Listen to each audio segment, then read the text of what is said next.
आज हम जिस टॉपिक की बात कर रहे हैं वो है हमारे पास क्या है सदिश।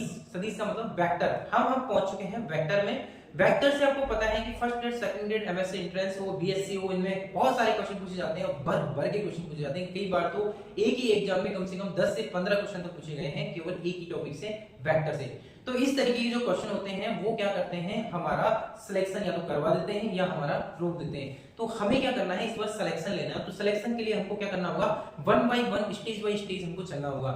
इसी कड़ी में हमने जो स्टार्ट किया है टॉपिक, उसका नाम है वेक्टर। हम वेक्टर कैलकुलस को थोड़ा सा जीरो से चलेंगे और साथ में हीरो की तरफ चलेंगे। तो बोल स्टार्ट करते हैं हम वेक्टर कैलकुलस। यस, डेफिनेशन में लिखवा नहीं रहा क्योंकि डेफिनेशन हमको पता होनी चाहिए। इसके आगे हम बात कर लेंगे इसकी डेफिनेशन की। a cap equal to a vector divide by determinant of a vector. यह सबको पता होगा, ठीक है। एक एक सदिश के लिए यहाँ पर सदिश के प्रकार की बात करें तो सदिश का प्रकार में हम फर्स्ट प्रकार है इसका शून्य सदिश। शून्य सदिश वो होगा जिसका परिमाण क्या होगा, जीरो होगा। क्या होगा, परिमाण जीरो होगा। और दिशा, जब जीरो ही परिमाण होगा तो उसकी दिशा कुछ भी हो सकती है, इसका मतलब अनिर्धारित होगी। तो हम बोल सकते हैं ऐसा सदिश जिसका परिमाण जीरो हो, दिशा निश्चित नहीं हो, दिशा होती ही नहीं है, तो उस कंडीशन में उस सदिश को बोलते हैं अपन कौन सा, शून्य सदिश। शून्य सदिश को जीरो से या फिर ऐसे भी मैं रिप्रेजेंट कर सकता हूँ, कोई दिक्कत वाली बात नहीं है, ठीक है। अब बात करते हैं इकाई सदिश की।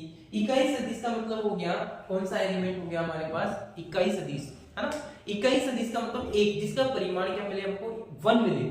तो ऐसा सदिश जिसका परिमाण तो मिले 1 और दिशा किधर हो, दिशा किधर हो, जिस दिशा में हमारे पास जो भी अवयव होगा। जैसे कि हमारे पास देख लेते हैं, जैसे इसको रिप्रेजेंट करने का तरीका हो गया आई कैप, जे कैप और के कैप के द्वारा रिप्रेजेंट करते हैं। साथ में हम बोल सकते हैं ए वेक्टर को रिप्रेजेंट करने का तरीका होगा तो A vector equal to a1 I cap plus के a2 जे कैप प्लस के a3 के कैप। आई जे और के एक्स वाई और जेड डायरेक्शन को दिखा रहा है, ठीक है। तो ये हो गया हमारे पास इकाई सदिश। और आई जे और के का जब डिटरमिनेंट निकालेंगे तो वो क्या मिल जाएगा हमको 1। Okay, clear. या फिर हम बोल सकते हैं अगर इसे a का अगर डिटरमिनेंट चाहिए हमको तो क्या होगा, इस determinant of a equal to क्या हो जाएगा, root of a1 square plus a2 square plus a3 square. ऐसे ही हम अगर इसका हम कैप निकाले तो कैप भी हमारे पास इस तरीके से ये मिल जाएगा, ये पता होना चाहिए आपको। नेक्स्ट हमारे पास थर्ड पॉइंट। थर्ड पॉइंट है हमारे पास स्थिति वेक्टर। स्थिति वेक्टर, पोजीशन वेक्टर की बात कर रहे हैं अपन। पोजीशन वेक्टर का मतलब हुआ कि हम किसी भी बिंदु की स्थिति के बारे में जानना है तो उसका कैसे पता लगेगा। जैसे हमारे पास हमको पता है कोऑर्डिनेट ज्योमेट्री में 3D प्लेन ये होता है, सबको पता है। ये x है, ये y है और ये क्या है, z है। यहाँ पर ये i कैप ये किस दिशा को बता रहा है, ये j कैप को, और ये क्या है हमारे पास k कैप को। मतलब x direction, y direction, z direction. मान लेते हैं कोई एलिमेंट है हमारे पास x, y, z कोई एलिमेंट है। यहाँ पर हमारे पास कोई पॉइंट ले लेते हैं p का है। ऐसे ही हम इसकी बात करें तो ये हमारे पास 0, 0, 0 ये क्या है, ओरिजिन पॉइंट। अब हमें इस पॉइंट की इसके रेस्पेक्ट में क्या बतानी है, इसकी पोजीशन बतानी। तो पोजीशन क्या होगी, ओपी वेक्टर। तो ओपी वेक्टर हम निकाल सकते हैं। इस तरीके से हम इनकी पोजीशन वेक्टर की बात करेंगे। तो हम बोलते हैं बिंदु की स्थिति का पता लगाने के लिए हम पोजीशन वेक्टर का काम में लेते हैं। पोजीशन वेक्टर जैसे o को p की रेस्पेक्ट में देखेंगे तो हमारे पास क्या, सॉरी p को o की रेस्पेक्ट में देखेंगे तो ओपी वेक्टर हो जाएगा पोजीशन वेक्टर, ठीक है। आगे चलते हैं कौन सा, फोर्थ नंबर का। फोर्थ नंबर क्या है हमारा, जो कि बहुत इंपॉर्टेंट है, बार बार इसके क्वेश्चन भी आते हैं। देख लेते हैं सदिश संक्रिया। एक्चुअल में जो संक्रिया होती है वो कौन कौन सी हो सकती है सदिशों के साथ में, वो देख लेते हैं। फर्स्ट है दो सदिशों को योग करें, अंतर करें या गुणा करें। मतलब कि दो सदिशों को अगर योग करें तो कैसा करेंगे, उनका गुणा करेंगे तो कैसा करेंगे, चेक कर लेते हैं अपन। देखो योग का मतलब हो गया दो सदिश है हमारे पास, a वेक्टर प्लस का b वेक्टर, इनका अगर हम योग करें तो हमारे पास क्या आएगा, a1 i के प्लस के a2 j के प्लस के a3 k के। और इसको हम ऐड कर रहे हैं किसके साथ में, b1 के साथ में। तो b1 i के प्लस के b2 j के प्लस के b3 k के होगा। इन दोनों को ऐड करेंगे तो हमारे पास क्या मिलेगा, a1 प्लस के b1, a1 प्लस के b1, क्योंकि i वाली टर्म मिलेगा, a2 प्लस के b2, और ये हो गया हमारे पास j कैप प्लस के a3 प्लस के b3, और ये हो गया हमारे पास k कैप। इस तरीके से हम किसी भी दो या तीन, हम किसी भी दो सदिशों का योग कर सकते हैं। और इसी तरीके से हम किसी भी दो सदिशों का या दो से अधिक सदिशों का क्या कर सकते हैं, अपन माइनस भी कर सकते हैं। तो यहाँ पर जो भी है वो माइनस में आ जाएगा, a1 माइनस का a2, a1 माइनस का b1 i कैप प्लस के। इस तरीके से हम इसको नोट कर सकते हैं। ऐसे ही हमारे पास क्या है, इसकी गुणा की बात करें तो गुणा कैसे होगा, गुणा करने के भी दो तरीके हैं ना। गुणा करने के दो तरीके हैं। फर्स्ट तरीका तो ये हो गया कि इसका डॉट मल्टीपल हो, मतलब कि दो सदिशों का अदिश गुणन, और दूसरा होता है इसका दो सदिशों का क्रॉस मल्टीप्लाई। क्रॉस मल्टीप्लाई का बोलते हैं अपन दो सदिशों का सदिश गुणन, दो सदिशों का सदिश गुणन। तो इसकी अगर इसको पता हो आपको, इसको लिख सकते हैं determinant of A determinant of B, और ये हो जाएगा हमारे पास cos ऑफ थीटा। और इसमें क्या होगा हमारे पास, ये क्रॉस मल्टीपल में साइन के रिस्पेक्ट में आएगा, तो determinant of A determinant of B, और यहाँ होगा हमारे पास साइन ऑफ थीटा एंगल। इस तरीके से हम इसको नोट करते हैं। अगर यहाँ पर थीटा की वैल्यू पूछा जाए तो हम क्या कर सकते हैं, इसको cos of theta equal to a vector dot b vector divide by determinant of a vector determinant of b vector, इस तरीके से हम निकाल सकते हैं। अगर हमको थीटा की वैल्यू 0 मिल जाती है, इट मींस हमको क्या मिलेगा, ये क्या हो जाएंगे, थीटा की वैल्यू क्या मिलेगी 0, इसका मतलब 1 आ जाएगा, तो 1 आ जाएगा तो ab जो a डॉट b होगा उसकी वैल्यू क्या हो जाएगी, डिटरमिनेंट ऑफ a और डिटरमिनेंट ऑफ b। इसके बारे में डिस्कशन में अपन बाद में देखेंगे, ठीक है। और आगे चलते हैं, ऐसे ही अपन साइन की निकाल सकते हैं, साइन ऑफ थीटा की वैल्यू भी निकाल सकते हैं, ठीक है, निकाल सकते हैं। बार-बार आएगा, हम बार-बार निकालेंगे, ठीक है। यहाँ पे है ये कंप्लीट हो गया। इसके बाद में हम चलते हैं सेकंड वाले पॉइंट पे। सेकंड वाला पॉइंट क्या है हमारे पास, एक सदिश व एक अदिश का गुणन। देख लेते हैं अपन, एक सदिश को दूसरे अदिश से गुणन करना है। इस बार सदिश से नहीं करना, अदिश से गुणन करना है।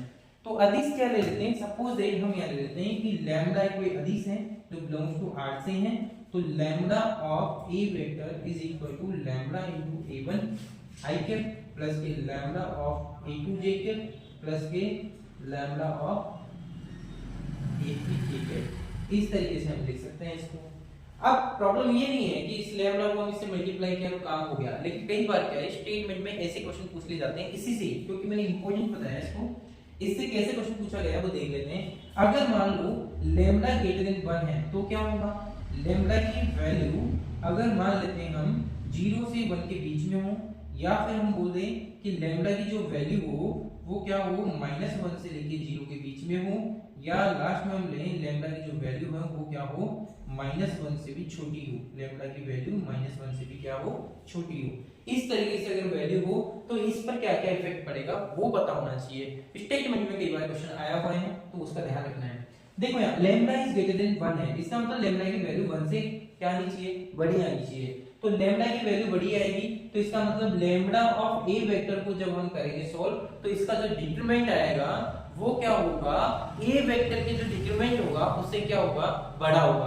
कहने का मतलब ये हुआ कि लैम्डा a वेक्टर की जो वैल्यू होगी, इसकी जो वैल्यू होगी वो ग्रेटर देन होगी a वेक्टर की वैल्यू से। वैल्यू का मतलब परिमाण की बात कर रहे हैं अपन, है ना, किसकी बात कर रहे हैं, परिमाण की बात कर रहे हैं। और दिशा वही होगी, दिशा में कोई इफेक्ट नहीं आएगा, दिशा जैसी है वैसी रहेगी। तो हम बोल सकते हैं क्या, परिमाण, क्या बोल सकते हैं, परिमाण तो अधिक मिलेगा और दिशा क्या होगी, सेम होगी। जो दिशा होगी वो क्या होगी, यहाँ पर सेम होगी। सेम का मतलब दिशा समान होगी, समान लिख देते हैं इसको, ये समान होगा। दूसरा देखो 0 से 1 के बीच में अगर लैम्डा की वैल्यू है तो लैम्डा ऑफ a की वैल्यू, क्योंकि लैम्डा की वैल्यू डेसिमल में आएगी, डेसिमल को जब हम किसी से भी मल्टीप्लाई करेंगे तो उसकी वैल्यू में भी डिफेक्ट पड़ता है, उसका कम हो जाता है। तो हमारे पास आपको पता है ना, जैसे 1/2 को जब 2 से मल्टीप्लाई करते हैं तो वैल्यू घटती है ना कि बढ़ती है, कितनी आ जाएगी वैल्यू 1। तो पहले कितनी थी 2, तो 2 से तो क्या हो गया, लेस देन हो गया ना, तो इस तरीके से वैल्यू घट जाती है इसकी वैल्यू। तो हम बोल सकते हैं यहाँ पर परिमाण तो क्या हो जाएगा, घट जाएगा, किसका, लैम्डा ऑफ a का परिमाण तो क्या हो जाएगा, कम हो जाएगा। लेकिन जो दिशा है, क्योंकि दोनों पॉजिटिव डायरेक्शन में, लेकिन जो दिशा है वो क्या रहेगी, समान रहेगी। आया समझ में। सेकंड लास्ट की बात करें, अगर लैम्डा की वैल्यू -1 और 0 के बीच में है तो उस कंडीशन में हमारे पास देखो ये नेगेटिव साइन है, मतलब दिशा चेंज हो जाएगी, परिमाण भी कम हो जाएगा, क्योंकि क्या हो जाएगा, यहाँ भी डेसिमल में नंबर है, तो हम बोल सकते हैं यहाँ परिमाण भी कम होगा, ठीक है। और यहाँ पर जो दिशा होगी वो भी असमान होगी। कौन सी होगी, असमान होगी। लास्ट हम लेते हैं लैम्डा की वैल्यू -1 से क्या हो, कम हो, इसका मतलब -2, 5, -6, 7 इस तरीके से वैल्यू हो, तो उस कंडीशन में डिटरमिनेंट ऑफ a, आपको पता है डिटरमिनेंट ऑफ लैम्डा a मतलब कि यहाँ पर डिटरमिनेंट निकालते हैं तो माइनस का चक्कर खत्म हो जाता है, तो परिमाण तो बढ़ेगा, तो परिमाण होगा वो तो क्या हो जाएगा, अधिक होगा, किससे, a से। लेकिन जो दिशा होगी वो क्या हो जाएगी, असमान होगी, क्योंकि माइनस डायरेक्शन में, इसलिए असमान होगी। इस तरीके का आपका एक क्वेश्चन आया हुआ है एग्जाम में, एक बार देखना, क्वेश्चन में आया हुआ है, ठीक है। आगे देखते हैं अपन दो या तीन सदिश का अदिश या सदिश गुणन। तो मैंने इसको डायरेक्ट क्योंकि बहुत बड़ा टॉपिक है और इससे हर बार क्वेश्चन भी आते हैं। तो डॉट प्रोडक्ट का मतलब तो हो गया डॉट और क्रॉस प्रोडक्ट का मतलब हो गया क्रॉस। तो आगे चलते हैं, तीन या तीन से अधिक सदिशों का सदिश या अदिश गुणन।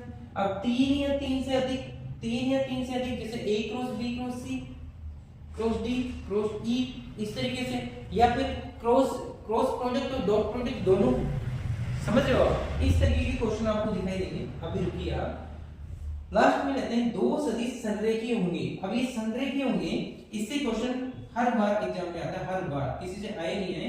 ये जो दो टॉपिक है इनसे हमेशा क्वेश्चन आता है। दो सदिश संरेखीय कब होंगे? संरेखीय का मतलब एक ही रेखा में, जैसे एक सदिश ये है तो दूसरा सदिश भी क्या हो, इसी रेखा पे हो। मान लेते हैं कि यहां से यहां तक का जो सदिश है वो क्या है, ए वेक्टर है। तो यहां से यहां तक का जो सदिश होगा वो क्या हो जाएगा, लैम्डा ऑफ ए वेक्टर। इसको मान लेते हैं बी वेक्टर है, तो हम बोल सकते हैं कि B vector equal to lambda of A vector. समझ रहे हो आप? मतलब इसके मल्टीपल में तो इसको लिख सकते हैं। इस तरीके से अगर हमारे पास कोई वैल्यू मिलती है तो हमारे पास जो मिलेगा वो होगा संरेखीय होगा। कौन सा होगा? संरेखीय होगा, को लीनियर मिलेगी। अब बात कर लेते हैं एक बार दिशा की ओर बात कर लेते हैं हम, छोटा सा टॉपिक है। जैसे हम फाइंड आउट कैसे करते हैं, ट्रायंगल के देख लेते हैं। सपोज है कि ये ए है, ये हमारे पास क्या है, ये हमारे पास है बी। तो यहां पर हमारे पास जो इसका डिक्रीमेंट होगा वो क्या होगा, ए वेक्टर प्लस के बी वेक्टर होगा। क्या होगा? ए वेक्टर प्लस के बी वेक्टर। देखो ये दोनों इस डायरेक्शन चल रहे हैं और ये अपोजिट डायरेक्शन में, इट मींस इसकी वैल्यू ये हो जाएगी। इसको समांतर चतुर्भुज के द्वारा देखें तो देखो ये हमारे पास ए है, ये हमारे पास ए वेक्टर है, ये दोनों ए वेक्टर हैं। इसकी दिशा मान लेते हैं ये बी वेक्टर है, तो इसकी दिशा भी क्या होगी, बी वेक्टर होगा। आपको पता है समांतर चतुर्भुज में होता क्या है? समांतर चतुर्भुज में होता है कि आमने सामने वाली भुजाओं क्या होती है, समान होती है। तो यहाँ समान है, दिशा भी समान है। तो इसका अगर हम डायगोनल की बात करें तो देखो डायगोनल की बात करेंगे तो ये वाला डायगोनल आएगा तो ए वेक्टर प्लस का क्या आएगा, बी वेक्टर। देखो ये ट्रायंगल बन गया। तो हम बोल सकते हैं कि इसका जो डिक्रीमेंट होगा, सॉरी इसका जो हमारे पास एड करके मिलेगा दिशा होगी वो इस तरीके से होगी, ये त्रिभुज बनेगा और इस तरीके से हम इसको निकाल सकते हैं। आई होप समझ में आया होगा। आई होप इन सारे क्वेश्चन को आप समझ पाए होंगे। अब हमारा जो टॉपिक है वो इनिशियली खत्म हो चुका है। इनिशियली का मतलब स्टार्टिंग पॉइंट वाला खत्म हो चुका है। अब हमारे मेजर क्वेश्चन आने वाले हैं जिनको हम वन बाय वन सोल्व करने वाले हैं और वो क्वेश्चन होंगे कोई न कोई एग्जाम के। हम कोशिश करेंगे आपको बहुत ही कम समय में, लगभग 10 से 12 वीडियो में आपका वेक्टर जो कैलकुलस है उसको खत्म करेंगे, जिससे कि आप तैयारी कर सको, बहुत अच्छे क्वेश्चनों को देख सको। और इससे संबंधित अगर कोई भी आपको दिक्कत आ रही है तो आप हमें कमेंट कर सकते हैं और लाइक और सब्सक्राइब करना नहीं भूलें। आपसे फिर से विनती है, आपका एक बटन हमें मोटिवेट करेगा और हमें इस सीढ़ी पर ऊपर पहुंचने के लिए कारगर होगा। धन्यवाद।